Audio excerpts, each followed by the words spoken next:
Nosso texto de hoje, nós vamos dar continuidade no livro de Shemot, livro de Êxodo, capítulo 19, a partir do verso 10.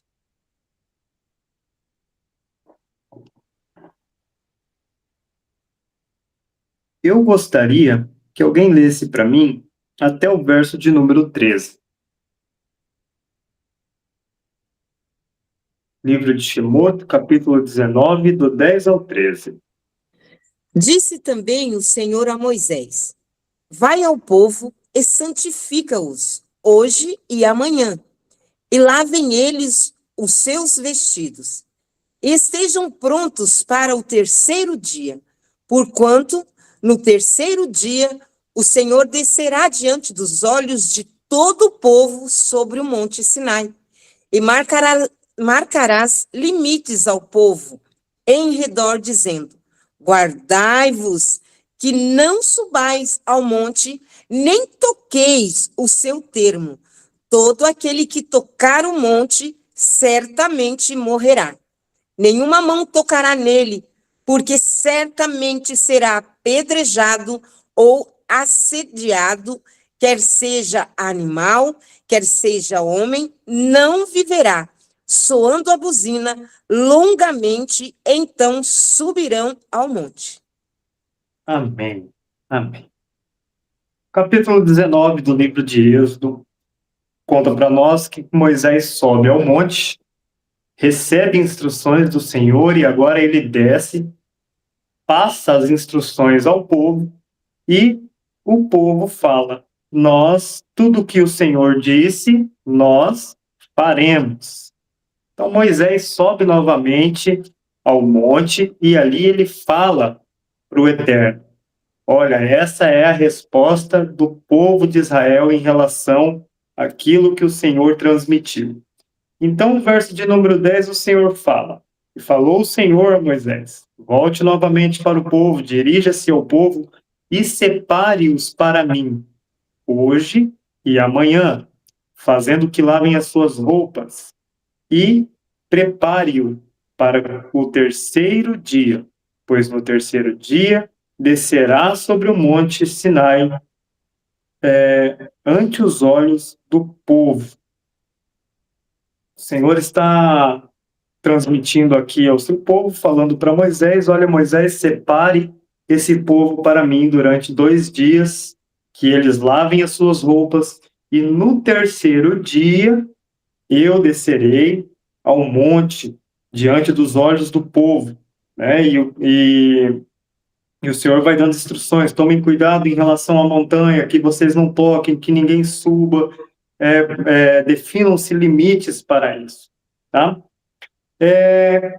O que o Senhor está tentando nos ensinar aqui em relação a esse primeiro versículo, quando o Senhor os 2 primeiros versículos, o verso de número 10 e o verso de número 11, quando o Senhor fala: olha, separe-os para mim, né? Separe-os para mim, hoje e amanhã. O Senhor pede 2 dias de preparação. Diante de todo esse contexto que o povo está vivendo ali no Monte Sinai, o que nós conseguimos aprender com isso?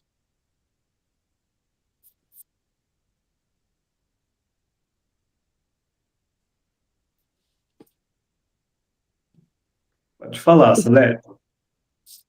O que eu aprendo é que nós, hoje, trazendo para nós, né, que nós não podemos chegar de qualquer forma, ou fazer as coisas do Senhor de qualquer forma, porque esse povo, eles tinham um temor muito grande, e hoje, esse temor já não é assim, né? As pessoas chegam na presença de Deus de qualquer jeito, até porque a graça do Senhor, quando aquele véu se rasgou, nos deu a liberdade de chegar diretamente no Senhor, e com isso ficou muito banalizado a gente estar na presença do Senhor. Venha como você está, o Senhor te ama a si mesmo, não, Senhor? A palavra de Deus fala que nós temos que buscar a santificação, né? Porque o que faz separação entre nós e Deus é os nossos pecados, é as nossas transgressões, é fazer a obra do Senhor relaxadamente ou entrar na presença de Deus e falar do que o Senhor é, do que ele faz e do que ele fez, tipo, com a sua vida arrebentada, muito suja, mas a pessoa vê só ali, na hora, né? Mas o Senhor, aquele tão grandioso, poderoso, ele sabe de tudo e ele vê tudo. Vai chegar o dia, é o que eu tenho falado, né? Será que Deus ficou diferente hoje? Ele não mudou, ele é o mesmo. Aqui nesse tempo, Deus falava, olha, não encoste, porque senão vocês certamente morrerão, né? Então, a santidade de hoje, a obediência e o temor, tá muito... tá tudo bem, tá tudo bem. Eu entendo assim. Ótimo, ótimo. Essa questão de estarmos na presença do Senhor, de nos prepararmos para isso, né? O contexto do livro de Êxodo aqui é uma história que todos nós conhecemos e conhecemos bem. O Senhor, ele tira o povo de Israel da terra do Egito.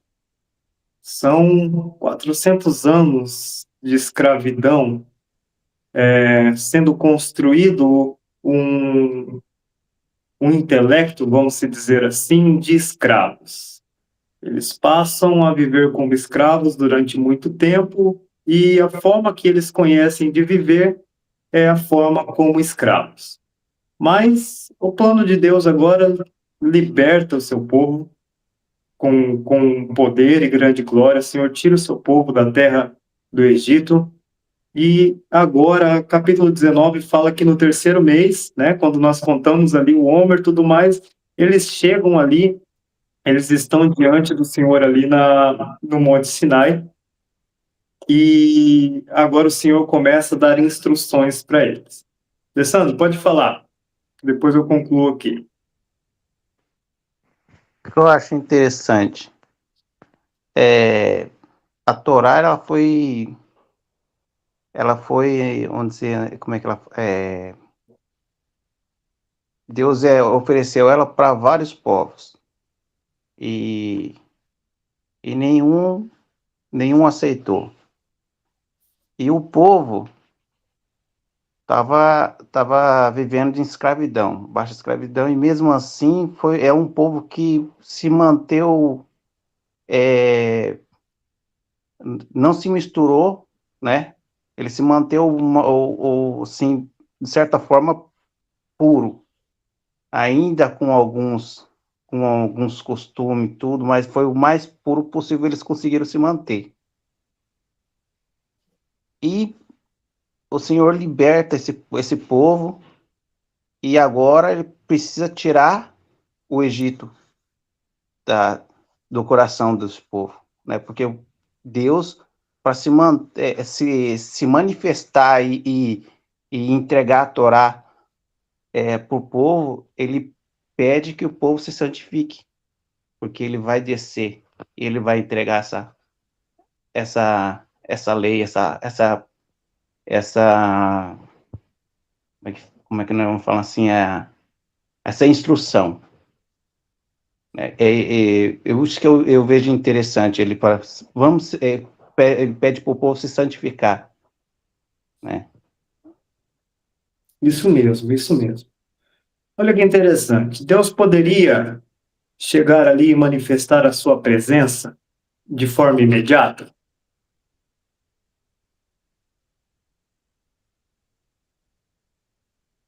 Sim, né? Deus poderia fazer isso. Ele tinha poder para isso, mas ele tem poder para isso, mas Deus, ele fala para Moisés, Moisés, separe esse povo para mim, hoje e amanhã, santifica-os, que eles lavem as suas roupas. Quando nós estudamos ali, nós vemos os sábios comentando no Talmud, é interessante que eles falam que Deus, ele tem essa capacidade de aparecer imediatamente, mas Deus escolheu levar esse povo a passar por esse processo de santificação durante 2 dias. E o interessante é que o conceito usado para isso é uma palavrinha chamada kili, que é uma palavra que nós usamos para recipiente, para caneca, para vaso, para alguma coisa que caiba dentro, né? E é interessante que esse conceito é um recipiente espiritual. Se nós lembrarmos de uma fala de Yeshua, no livro de Mateus, Yeshua fala que não se pode colocar vinho novo em odres velhos, porque senão esse vinho irá fermentar, né, irá se expandir ali e rasgará o odre, e esse odre romperá e derramará todo o vinho. O conceito aqui é basicamente isso, tá? O Senhor está preparando esse recipiente espiritual. O Senhor está nos preparando como esse recipiente para receber a sua glória, receber a sua presença, né? Então, muitas vezes nós buscamos uma manifestação imediata do Senhor, nós buscamos algo, uma revelação instantânea, nós queremos uma espiritualidade sem processo, nós queremos viver de uma forma sem estar preparado. Mas é interessante que em todo o processo, Deus ele prepara o seu povo para receber a sua glória, para receber as suas instruções, para receber os seus mandamentos, né? E isso é muito interessante para nós em relação a essa forma de como nós devemos nos preparar, a forma como nós devemos nos colocar diante do Senhor, certo? E como que nós podemos fazer isso? Como nós podemos nos preparar, nos tornar esse recipiente espiritual? Fazendo o que desde o início a gente tem falado em Levítico, né? Buscando ser santos, né? Procurando a santidade, a obedecer os preceitos, as leis, os mandamentos, cuidando com a língua, meu Deus, e tantas outras coisas. E sermos luz aonde a gente estiver. Hoje mesmo estava falando com a minha irmã, não é você ser uma grande pregadora, mas é você ser o próprio testemunho. A pregação é o seu testemunho, é o jeito que você fala, age, quando você pode falar, quando você tem que se calar, buscar santidade, né? Eu vejo assim, pastor. Muito bem, muito bem. São formas de como nós nos preparamos e nos posicionamos diante do Senhor, né?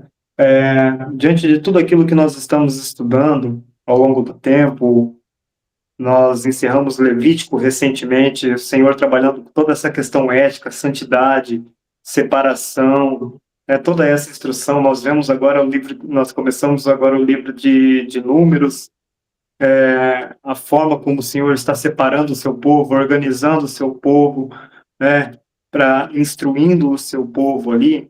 É interessante que tudo isso começa no Sinai. Tudo isso começa aqui, aonde nós estamos lendo hoje, né? Então, o Sinai, ele nos ensina que precisa haver mudança, precisa haver separação, preparação, né, e transição. O povo está saindo de uma esfera de escravo e agora se tornando uma nação santa, sacerdócio real. O povo está se tornando ali um povo de propriedade exclusiva do Eterno. Mas o Monte Sinai, vamos pensar no Monte Sinai aqui. O Monte Sinai, ele representa o que para nós? O Monte Sinai, para mim, representa a Rupá, né? Aquele lugar de casamento, aquela cobertura que se usa, se utiliza, se vale para que debaixo dela possamos receber as instruções, possamos receber a bênção, né? Monte Sinai é mais ou menos por aí, para mim, tá? É uma alusão, né? Dentro do conceito judaico, dentro daquilo que os pensadores falam, é isso que o Pablo falou. né? O Sinai, ele representa Rupá, né? O local de encontro do noivo com a noiva, e a Torá representa essa aliança do matrimônio, né? Mas vamos pensar, o Monte Sinai, ele é somente um monte, sim ou não? Joel, Oi. uma coisa que fica no vácuo aí é que justamente, já você agora mencionou, né, sobre que é o encontro da noiva e o noivo, né? E, Sim, justamente em outra religião se diz que a igreja começa em livro de Atos, que há uma inauguração messiânica no livro de Atos, quando na realidade a igreja, a verdadeira igreja, ela começa justamente aos pés do Monte Sinai. Ela não está divorciada dessa ideia, e nós precisamos entender que é no Monte Sinai que o Eterno nos entrega o contrato. E por causa da nossa transgressão, Israel, as 10 tribos do norte, elas saem de Eretz Israel, elas saem levadas cativas. E elas se prostituem, e elas querem quebrar o contrato. Somente que a lei diz que o único que pode quebrar o contrato matrimonial é o próprio esposo. Só que Deus, através do Messias, ele reivindica esse contrato. É o que nós estamos agora celebrando nessa semana, uma renovação desse contrato, onde o Eterno coloca o selo, o carimbo, de que somos aceitos quando nós reconhecemos que o sacrifício do Messias e o sangue do Messias nos fazem apto para novamente ter núpcias com ele, né? Então, é importante para nós entender isso, né? Que a igreja não começa em Atos, ela começa nos pés do Monte Sinai. perfeito, Pablo, perfeito. Obrigado pela sua colocação. Pastora, pode falar, Hélio. Posso fazer uma pergunta? Desculpa, porque eu estou aprendendo isso hoje. Mas a pergunta é: na igreja cristã, a gente cresce entendendo que Yeshua é o noivo. Então, eu não estou entendendo sobre esse contrato que é feito no Monte Sinai, que é os mandamentos. Para mim é muito novo. Poderia esclarecer, porque a ideia sempre foi: Yeshua é o noivo. Então, ali está a manifestação no Monte Sinai do Deus Elohim. Você pode me explicar? Vamos lá. Eu vou explicar da forma como eu entendo. E, Pablo, eu sei que o Diego também está por aí, Estamos aqui. tá? Por favor, me corrijam também se eu estiver equivocado no meu pensamento. Quem é Yeshua diante... Quem que é Yeshua para nós? Ele é o Filho unigênito do Pai. Ele vem com toda a expressão da glória do Pai, certo? Ele vem como esse representante do Pai. Então, esse contrato que nós vemos aqui no Sinai, esse casamento, né, do Eterno com o seu povo, como o Pablo falou ali, Yeshua, ele vem para representar e ratificar essa aliança, né? Reafirmar essa aliança.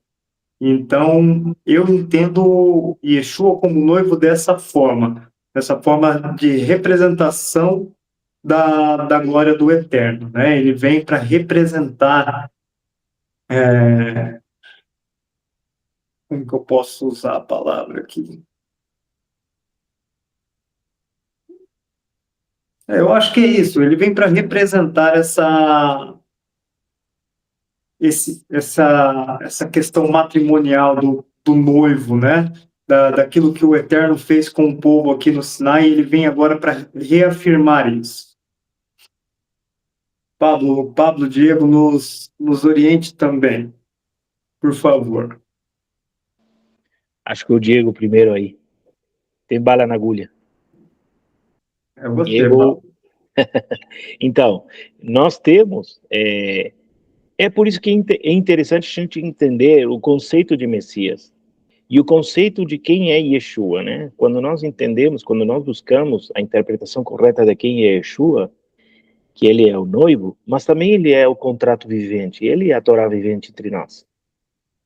Entendeu? Então, a leitura correta de Yeshua nos faz andar num caso matrimonial com Deus de forma correta. Justamente hoje de manhã eu estava pensando nisso. Muitas vezes nós, olha só a diferença entre nós. O brasileiro, por exemplo, ele procura textos alusivos ao Talmud de uma forma. Talvez ele usa rabinos que falam em português e eu procuro rabinos que falam em espanhol. São duas escolas diferentes, certo? E talvez tenhamos, muitas vezes nós falamos as mesmas coisas, ou talvez muitas vezes a gente difere.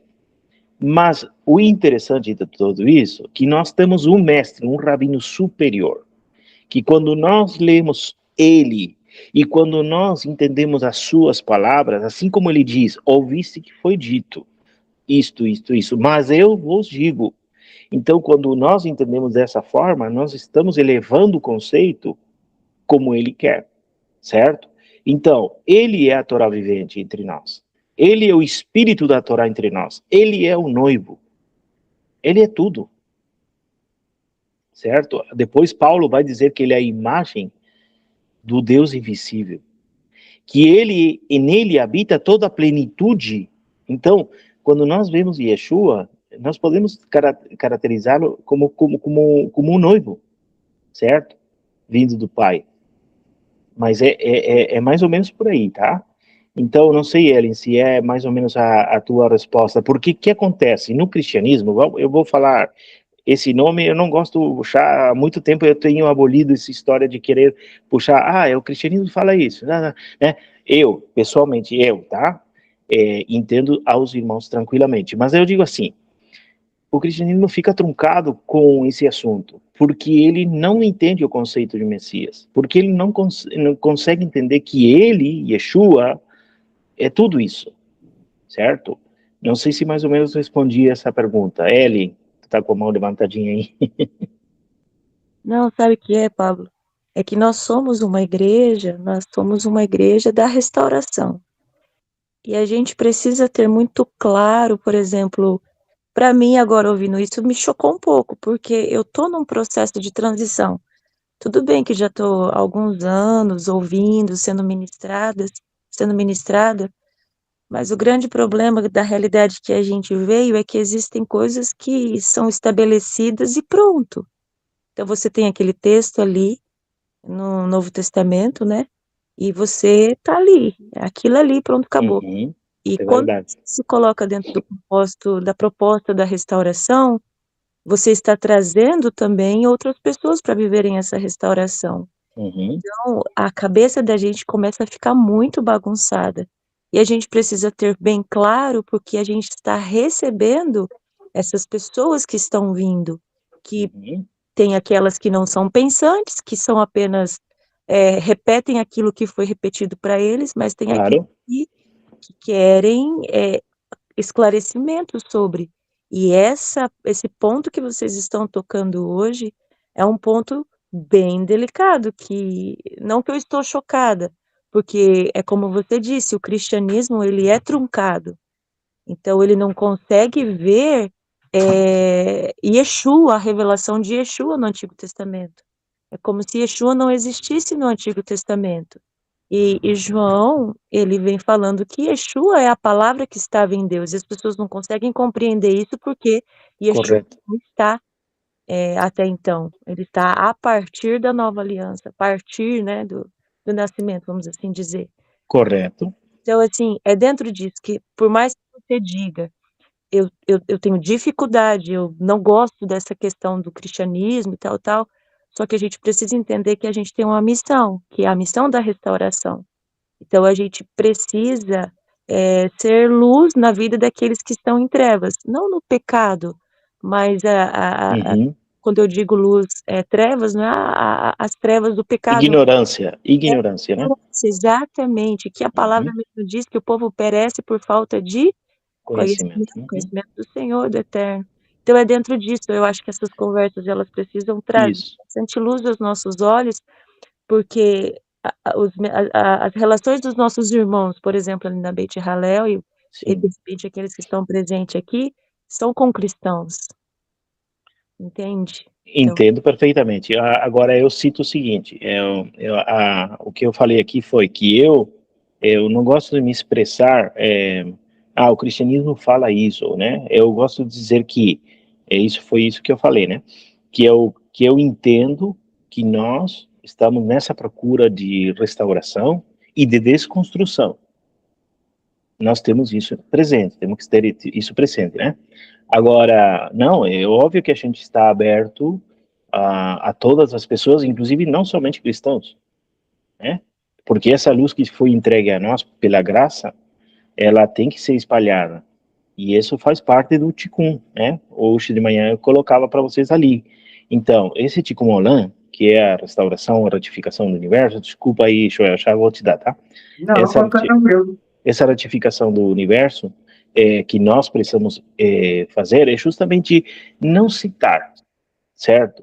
Porque fulano... Não, nossa missão não é essa, não é citar. Nossa missão é ser luz às nações. E nossa missão é ir além do que fulano, sultano, até mesmo porque no conceito rabínico, nem eles estão de acordo.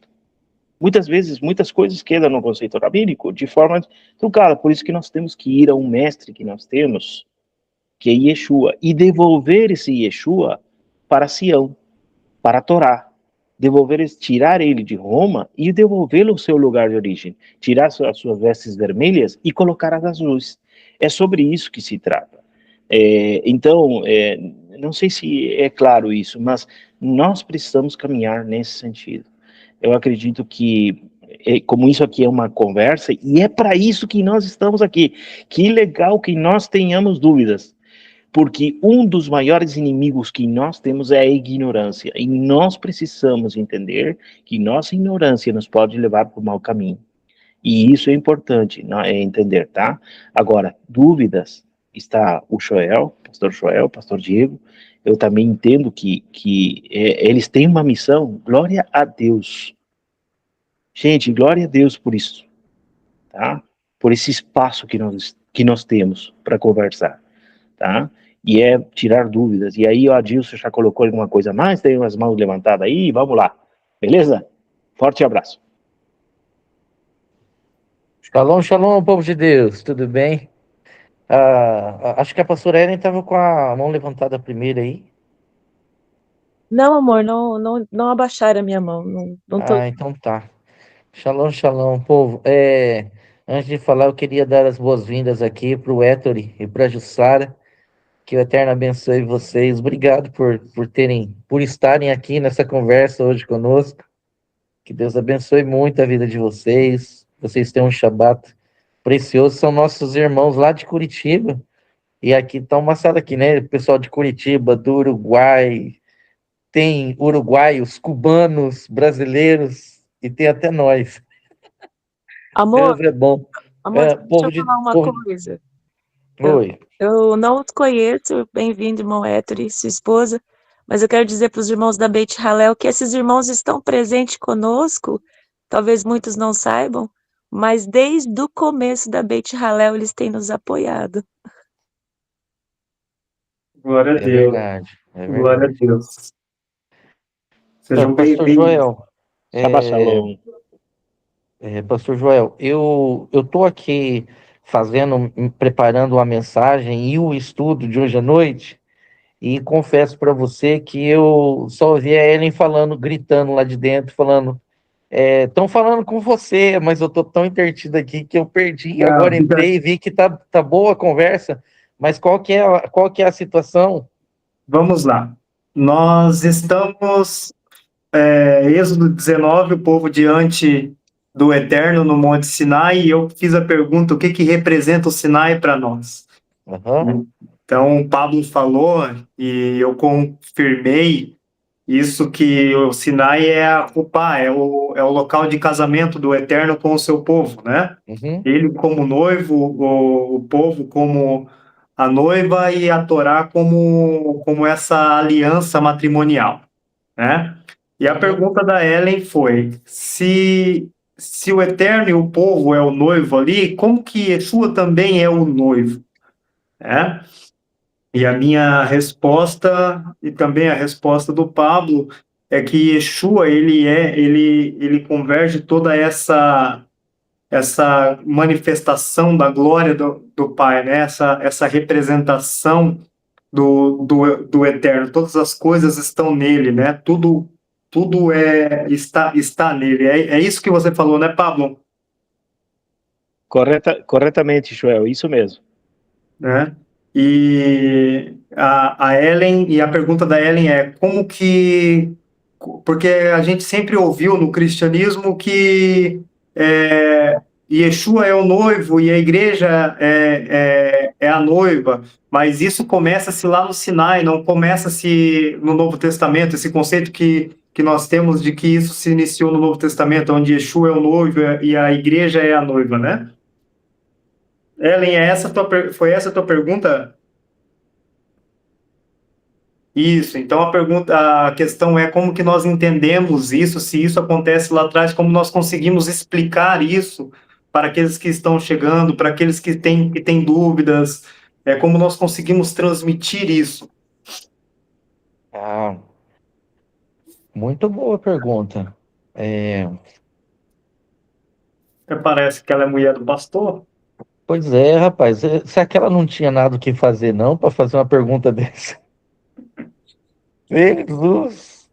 É interessante. A princípio, assim, povo de Deus, o que que eu entendo? Tem muitas coisas que a gente precisa ir desconstruindo, né? Na nossa mente, no nosso coração, no nosso entendimento acerca da palavra de Deus. Eu sempre brinco e falo que, de certa forma, eu recebi uma teologia do papagaio, né?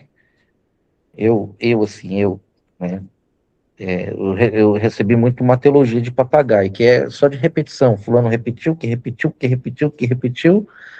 E eu sempre conto essa experiência. Eu lembro-me que quando eu me formei e fui para o ministério, eu fui chamado numa casa para responder algumas perguntas, inclusive na casa da Conceição, que você conheceu, pastor Joel. E eu fui Sim. lá e ela começou a me fazer muitas perguntas, até porque na época eles tinham recém saído eles eram adventistas, a filha era da adventista, e eles estavam no Vale da Bênção, então gerou ali um atrito, né, de opiniões, e elas tinham muitas perguntas, e aí me chamaram para responder, e foi muito interessante, porque eu me senti muito inútil nessa conversa, assim, muito... Falei, meu Deus, apesar de ter respondido as questões delas, me surgiu um incômodo que é, poxa, eu nunca parei, de fato, para estudar sobre isso, para ver o que a Bíblia fala. Eu respondi aquilo que a teologia respondia, né? Eu falei aquilo que a teologia respondia, mas dentro de mim gerou esse negócio. Então, é uma boa pergunta, eu acho que dá para a gente pensar um pouco, né? Dá para a gente pensar bastante sobre isso. Não sei se eu teria uma resposta, até porque essa questão de Jesus como, né, Yeshua como noivo,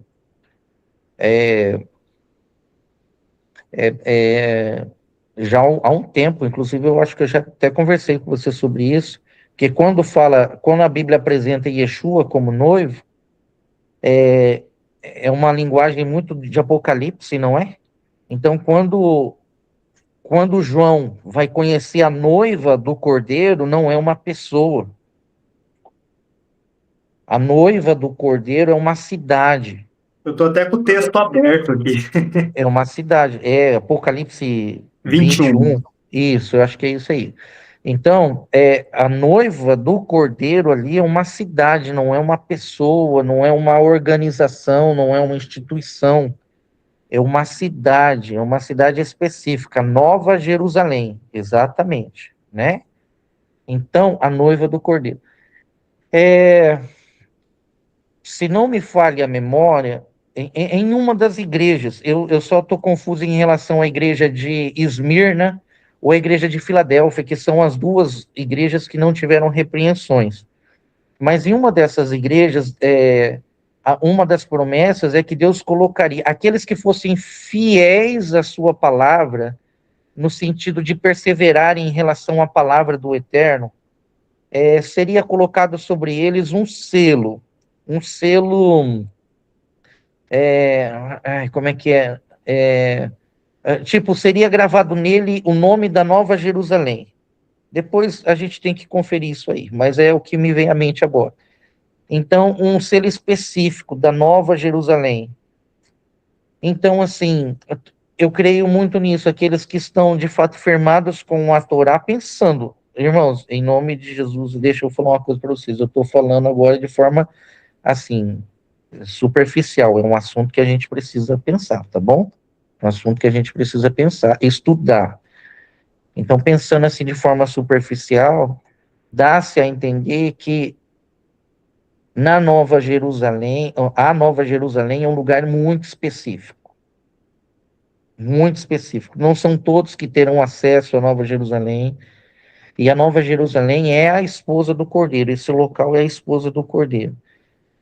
E aí a gente precisa desenvolver um entendimento sobre o milênio, que é algo que eu já estou pensando há muito tempo, porque o reino de Deus vai ser expandido por toda a terra. Ele vai governar toda a terra. E Yeshua vai governar toda a terra, ok? E nesse governo dele tem uma sede. A sede é a Nova Jerusalém. Ele vai governar dali, mas não é todos. Aparentemente, parece que não são todos que terão acesso à Nova Jerusalém. Mas, assim, então, eu acho que entraria essa outra situação. Então, Jesus, de fato, como Yeshua, como noivo específico da Nova Jerusalém, talvez o Eterno como esse noivo abrangente de toda a terra, através da sua Torá. São coisas para a gente pensar, mas assim, para a gente pensar, a gente tem que reconstruir algumas coisas, a gente tem que destruir alguns tipos de pensamentos que a gente recebeu como herança, né, que veio do catolicismo, do cristianismo em geral, a gente precisa desconstruir e reconstruir à luz da palavra. É um desafio, é um desafio. É uma pergunta muito legal, vou anotar essa pergunta e vou estudá-la com muito carinho, porque me chamou muita atenção, tá? Então, acho que não respondendo nada, né? Eu não tenho como responder essa pergunta agora, não sei mesmo. Só foram algumas ideias que me vieram aqui na cabeça por conta daquilo que você foi falando, mas é desconstrução para a gente construir algo novo agora. Antes do Adilson tinha levantado a mão, eu só quero ler um versículo aqui, Apocalipse 21, começa falando, então eu vi um novo céu e uma nova terra, e o antigo céu e a antiga terra tinham passado, e o mar já não estava mais ali, e também vi a cidade santa, Nova Jerusalém, descendo do céu da parte de Deus, preparada como uma noiva, lindamente vestida para o seu marido. Verso de número 9, segunda parte, fala o seguinte, venha, eu lhe mostrarei a noiva, a esposa do Cordeiro. Ele me levou no espírito ao cume de um grande e alto monte e me mostrou a cidade santa, Jerusalém, descendo da parte de Deus. Né? E ela possuía a Shekinah, a presença de Deus. Por isso seu brilho era como uma joia muito preciosa, como um cristal claro. Pode falar, Diego. Irmãos, olha o que me veio ao coração agora. Porque tudo o Eterno já prenunciou. Aconteceu uma vez no Sinai. Teve data marcada e aconteceu lá no Monte Sinai. Deus estabeleceu isso de forma profética através da festa de Shavuot, certo? Então a pergunta seria: será que isso daqui também não acontecerá futuramente, justamente no Shavuot, no milênio? Porque se houve aquele casamento eterno com o seu povo Israel lá, e todos nós estávamos ali também. E aí, por conta da fidelidade à palavra de Deus, ao zelo pela palavra de Deus, a essa coragem de manter a palavra de Deus, quando a nova Jerusalém vier, que diz que ela vai descer, né, e vai haver um casamento. Será que isso aqui também não é uma linguagem de Deus usando, né, em relação a Shavuot? Porque houve um casamento. Foi um casamento histórico, vamos colocar assim. Mas há um casamento eterno e profético. Será que não se dará também em Shavuot, que isso vai acontecer nas datas que o Eterno estabeleceu? Né? É só para nós pensarmos. Você diz que a entrega, desculpa aí, seria do reino do Messias, que são duas coisas diferentes, né? O reino do Ex- Filho, que são 1000 anos, e o reino do Pai, que é o reino eterno, ao qual não há menção nenhuma na Bíblia depois disso, né? Não se diz o que vai acontecer depois da entrega, somente que vai ser apartados os que são dos que não são, anteriormente a isso, né? E você disse que vai ser no Shavuot, seria isso? Ou é justamente no começo do reinado milenar? Como seria para você, Diego? Não entendi. Isso seria no início, é o casamento, para se Ótimo. iniciar a estabelecer um reino. Lembra do reino sacerdotal? É o versículo 8, né? 19:8, Êxodo 19:8. Um reino sacerdotal. Então, seria isso inaugurado também em Shavuot, né? Quando o Messias vier, de certa forma.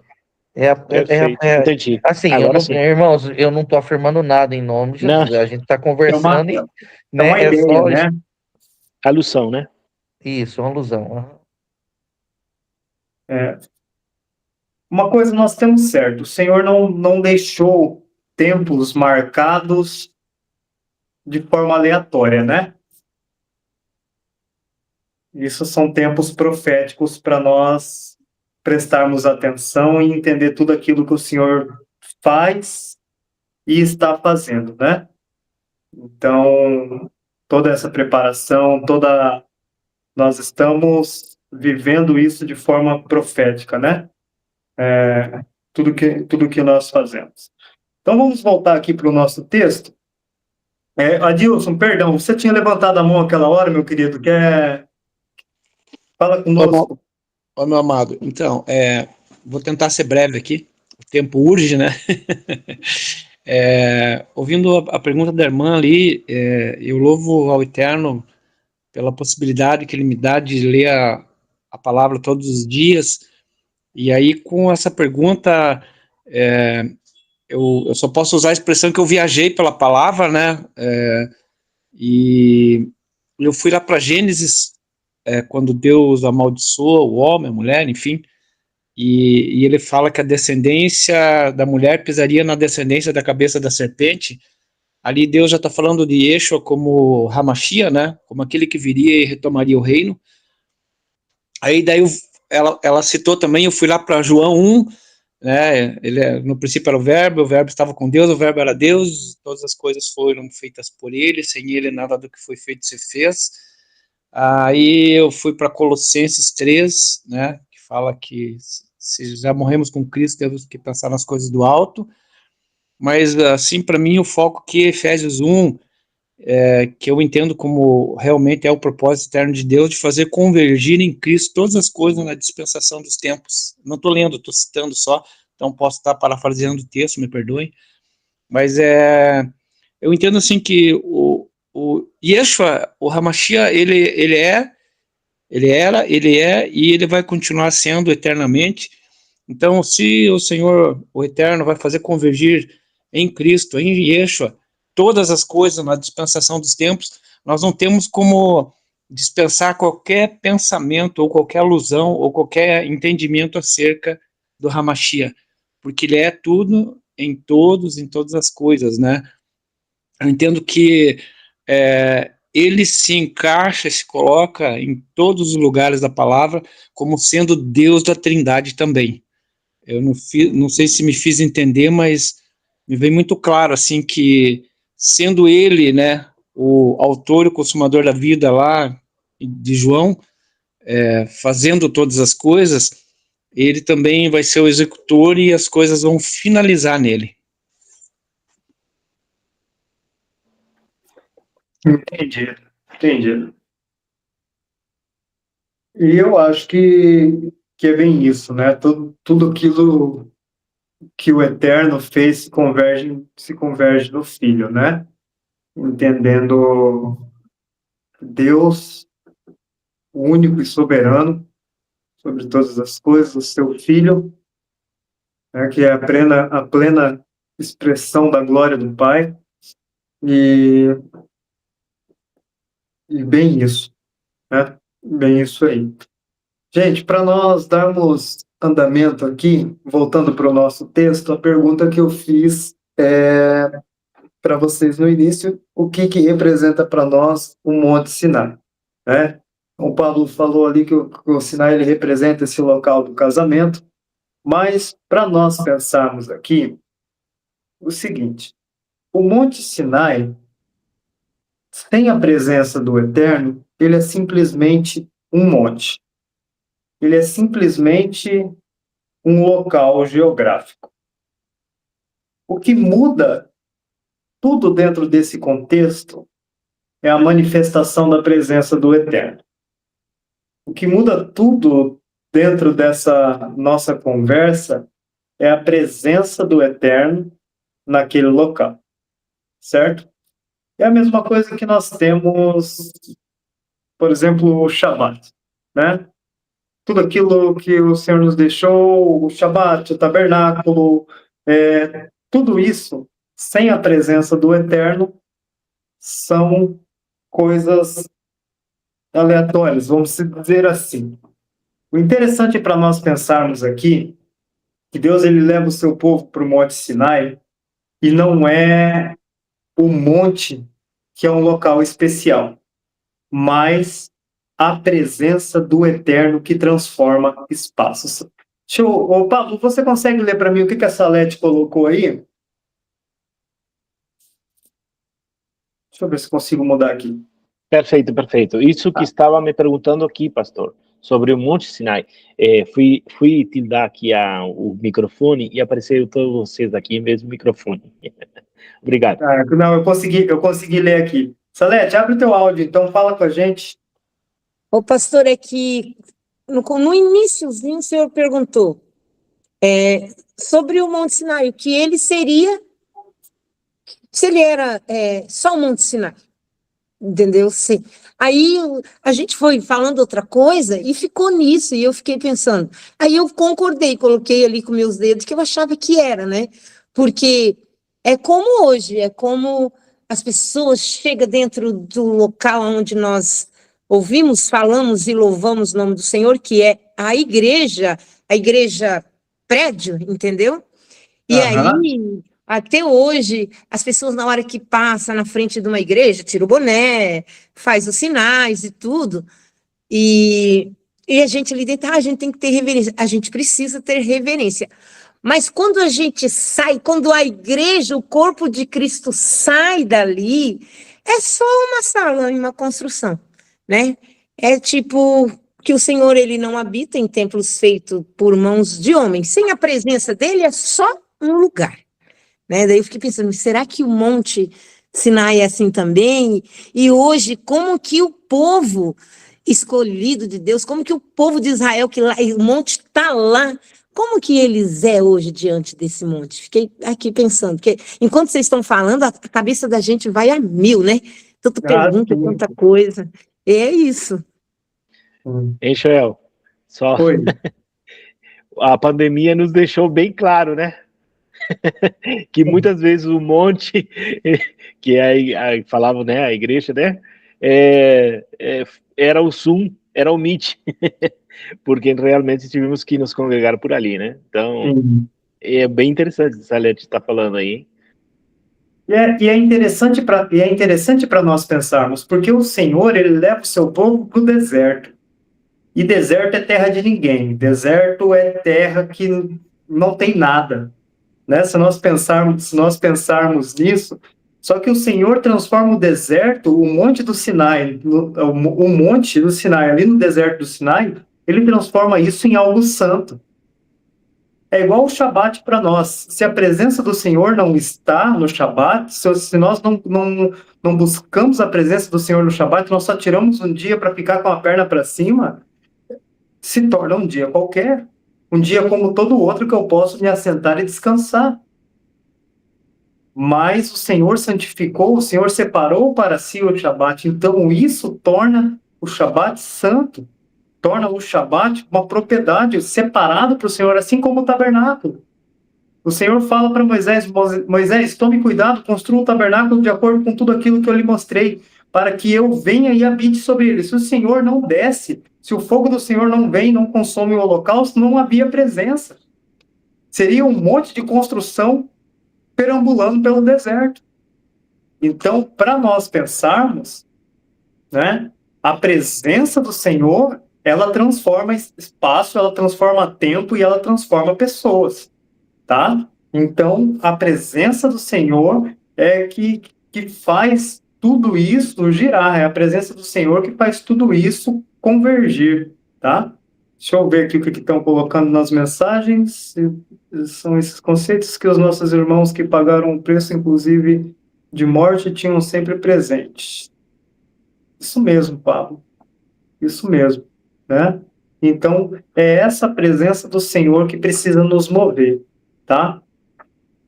Não é um local santo, né? Eu vejo muitas pessoas, é claro que eu tenho muito respeito, muito zelo pela Eretz Israel ali, a terra de Israel, mas nós vemos muitas caravanas indo para Israel buscando uma transcendência espiritual, né? Buscando algo miraculoso, mas sem buscar a presença de Deus, né? Aquilo que eu falei, aquilo que eu comentei quinta-feira na nossa festa de Shavuot, né? Antes de Deus entregar a Torá ao povo, antes de Deus trazer revelação, ele manifesta a sua presença, né? Não era porque, olha, é o Monte Sinai. Não. O Monte Sinai só é o Monte Sinai porque a presença do Senhor estava ali, né? O tabernáculo só é o tabernáculo porque a presença do Eterno estava naquele lugar.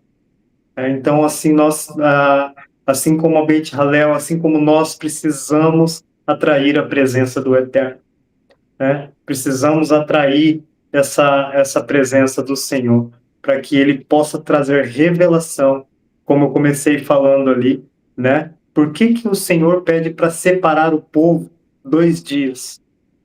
É um recipiente, é um vaso sendo preparado para receber revelação do Senhor, né? Porque quando nós buscamos revelação sem estar pronto, isso se derrama e nós perdemos, né, aquilo que o Senhor tem para nos entregar. Gente, alguém quer comentar mais alguma coisa? Nós nos achegamos ali ao nosso horário das 11 horas. Eu preciso sair também, mas se vocês quiserem comentar mais alguma coisa, por favor, fiquem à vontade.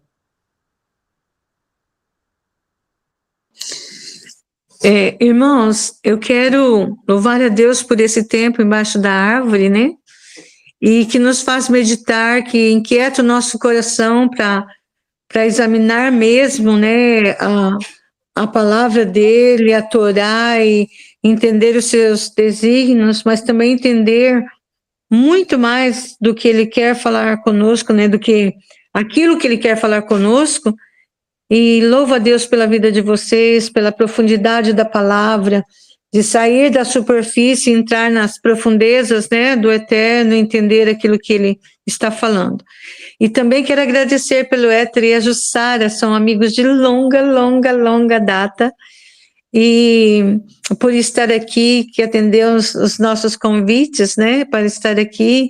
Bem-vindos, com muita saudade, muita vontade de sentar com vocês diante de uma mesa farta de churrasco de Toledo e conversar, viu? Muito.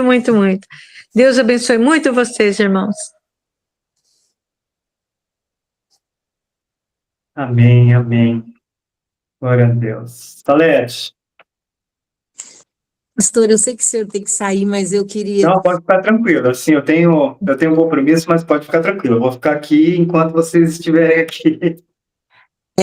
O que eu fico pensando? Hoje, o Senhor, ele falava com Moisés, né? E convocava o povo, ó, convoque o povo, chame eles para se santificarem, se purificarem, porque daqui a 2 dias vai acontecer isso, isso. E se não fazer isso, vai acontecer isso, isso, isso, isso. E aquele povo se enchia de temor, né? Ali fala que eles falaram assim para Moisés: olha, vai você, Deus fala com você, e você fala com a gente. Tão grande era o temor. E mesmo eles fazendo tudo aquilo que o Senhor estava falando, para que Moisés falasse com eles e eles fizessem. Hoje, tudo eu trago para hoje, porque eu estou vivendo, eles para mim são espelho, e eu estou tentando viver hoje. Hoje os pastores e convoca para isso e tem que ficar ali. Vamos é isso e isso. Vamos é aquilo e aquilo, e vamos, e vamos, e vamos, e vamos, e vamos. Vamos fazer isso, vamos fazer aquilo, vamos fazer aquilo. E até o último segundo, pois ainda aparece alguém deste povo que chega no lugar. Não, eu resolvi vir, e eu vim, entendeu? E desprepara, parece, os que estavam ali esperando, ansiosos, querendo viver aquilo, e aí, tipo, você, na hora que está tudo organizado, parece que desorganiza o lugar. Mas nada de mal acontece, pelo contrário. A misericórdia de Deus é tão grande, tão renovadora a cada manhã, que esses que não ouviram, que não na hora não toparam, mas resolveram de último momento, não vieram pela convocação, mas, eu vou. Então, é isso que eu fico vendo, como seria hoje, se o Senhor fosse mesmo falar, vocês vão ser fulminados, se vocês fizerem isso, né?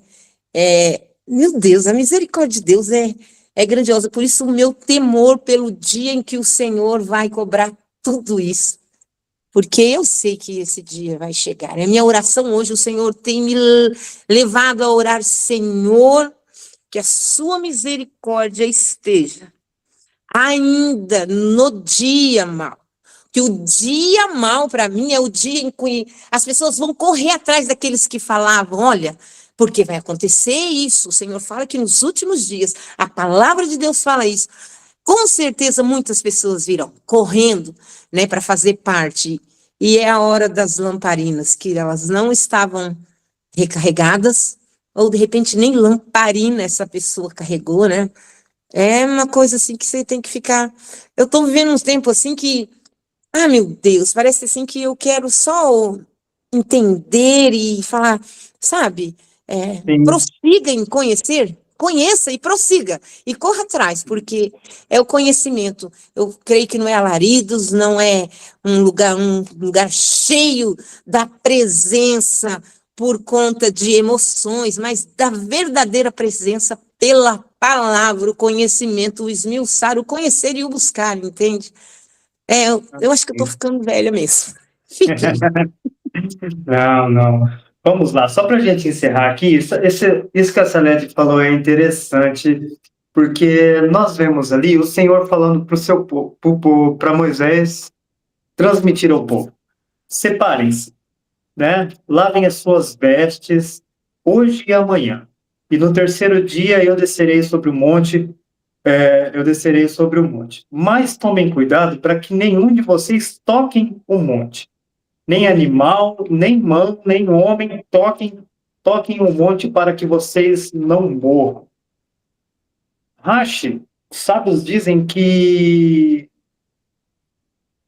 os limites do Senhor também é amor. Olha que interessante essa expressão.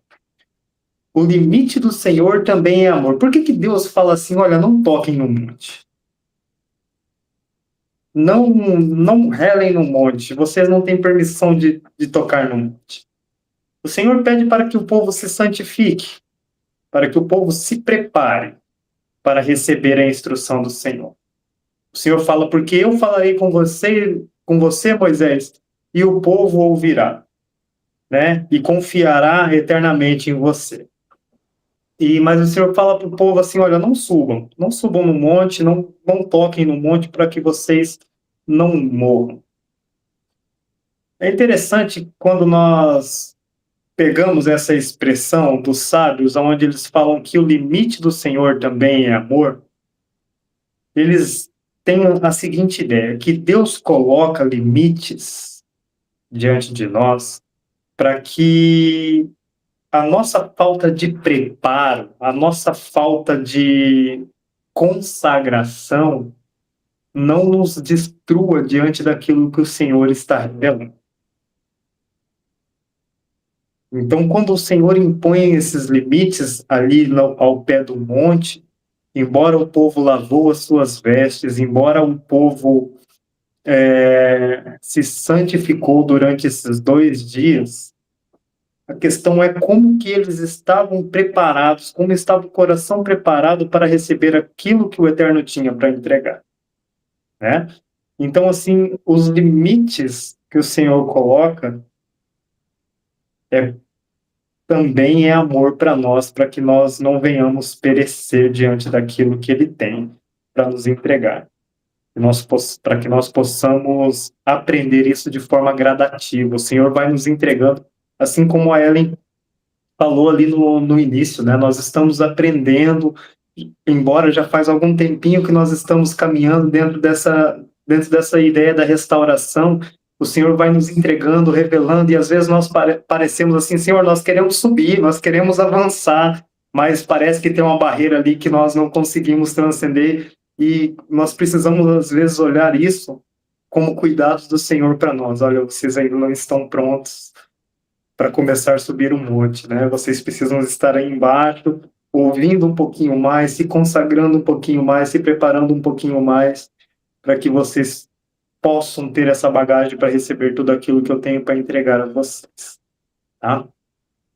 Alguém quer comentar alguma coisa sobre isso? O Pablo colocou ali. Quer comentar alguma coisa sobre isso para nós, Pablo, fazendo um favor? O desprendimento, né, de tudo de todos os conceitos que a gente recebe, inclusive muitas vezes ocidentalizados, né, sem o seu devido contexto, sem o seu devido cuidado. Eles nos trazem, nos potencializam a nossa ignorância. Nós já somos ignorantes por natureza.